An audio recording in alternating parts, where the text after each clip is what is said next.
जय हिंद दोस्तों। बीते कुछ दिनों में लद्दाख की हालत बद से बदतर होती जा रही है।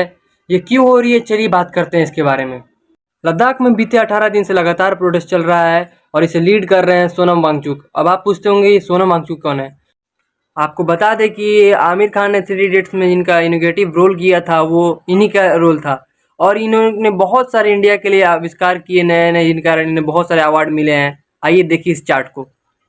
कुछ बड़े बड़े अवार्ड जैसे Raman Magsaysay award, green teacher award और रियल हीरोज अवार्ड। इस अवार्ड डेटा चार्ट को आपको देख के पता चल ही रहा होगा कि इतने जान पहचान वाले, इतने ऊंचे दर्जे के आदमी ये किस लिए प्रोटेस्ट कर रहे हैं। कोई भारी ही बात होगी इस कारण ये प्रोटेस्ट कर रहे हैं। तो गाइज हाँ, 2018 के बाद जब जम्मू और कश्मीर से धारा 370 हटा तो लद्दाख को अलग कर दिया गया और कश्मीर को अलग। लेकिन कश्मीर को लेजिस्लेटिव काउंसिल का मिल गया था, लेकिन इनको लद्दाख को नहीं मिला। लेकिन जब दोनों साथ में थे तो चार चार यहाँ पे लद्दाख में एमएलएस थे।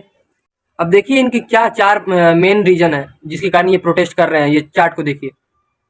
पहला, लद्दाख को 6 शेड्यूल कॉन्स्टिट्यूशन में डाला जाए। दूसरा, लद्दाख को फुल फील स्टेट हुड दिया जाए। और तीसरा, लद्दाख को 2 एमपीज दिया जाए। चौथा, लद्दाख के लोगों के लिए पब्लिक सर्विस कमीशन लागू किया जाए। को बता दें कि लद्दाख में बस एक एमपी है जो बस लोकसभा में है, इसलिए लोगों को 2 एमपी चाहिए। इन लोगों का सबसे मेन मांग है 6 शेड्यूल। और जब 6 शेड्यूल क्या है, मेरे हिसाब से ये सबसे मेन मांग है।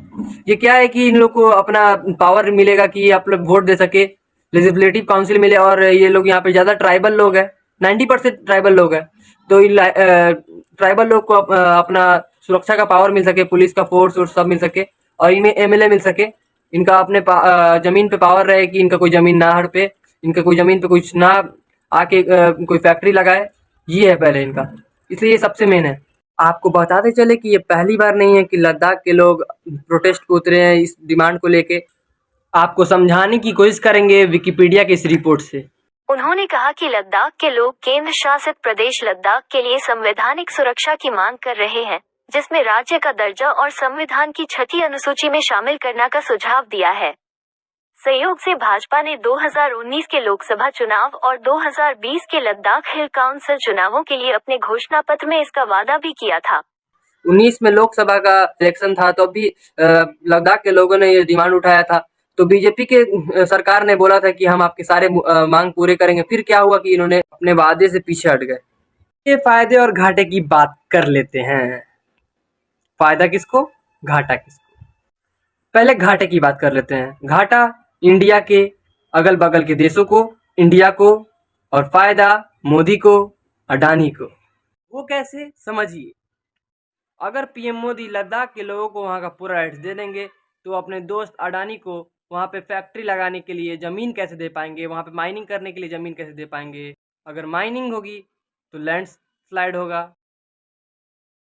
भूकंप आएगा,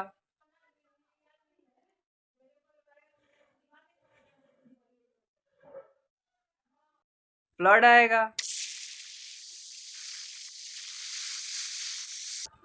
और जिसके कारण तबाही मचेगी। इसी वजह से सोनम वांगचुक 18 बीते दिनों से अनशन पे बैठे हुए हैं। उनका ये भी कहना है कि अगर मैं मर भी गया तो कोई बात नहीं, लेकिन अपने लद्दाख के भाइयों को अपना पूरा पावर दिला के रहेंगे। मिलते हैं नेक्स्ट वीडियो में, तब तक के लिए आपका बहुत बहुत धन्यवाद। Thank you so much.